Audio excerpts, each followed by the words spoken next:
નર્મદા જિલ્લામાં તિલકવાડા અને ગરુડેશ્વર તાલુકામાં કેસુડાના ફૂલ કુદરતની અનોખી સુંદરતા દર્શાવે છે અને ધૂળેટીના દિવસે તેના સ્નાન કરવાનું વિશેષ મહત્વ છે। નર્મદા જિલ્લામાં તિલકવાડા તાલુકો અને ગરુડેશ્વર તાલુકામાં કેસુડાના ફૂલ એ કુદરતની અલૌકિક સુંદરતા દર્શાવે છે અને કેસુડાના ફૂલ એ ધૂળેટીના દિવસે સ્નાન કરવાનું વિશેષ મહત્વ બતાવવામાં આવે છે। Story report by Paresh Pandya.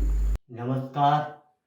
આજે આપણે જાણીએ કે કેસુડાનું એટલું મહત્વ હોય છે અને તે કેસુડો આજે જ્યારે શિવરાત્રી અને હોળી આવવાની હોય ત્યારે એ કેસુડાના ફૂલ એટલા બધા એ ઝાડ ઉપર થાય છે અને એ કેસુડાના ફૂલને લોકો દેવ કાર્યમાં એટલે કે ભગવાનને પણ ઉપયોગ કરતા હોય છે અને હોળીના દાડે હોળી અને ધૂળેટીના દિવસે એનો રસ પાણી બનાવી અને એનાથી હોળી ખેલતા હોય છે।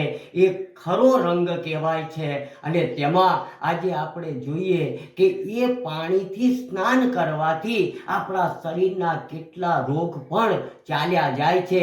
એટલે કેસુડાનો રંગનો એ સ્નાન કરવાનો વિશેષ મહિમા છે અને તે પણ હોળીના દિવસે। અને આજે જોઈએ તો આપણે જ્યાં જતા હોય ત્યાં વચ્ચે એટલા બધા કેસુડાના ફૂલ ઘટાદાર થયા હોય છે કે જે જોઈ અને ખરેખર આપણા દિલને અને આપણા અંતરથી આનંદની અનુભૂતિ થતી હોય છે।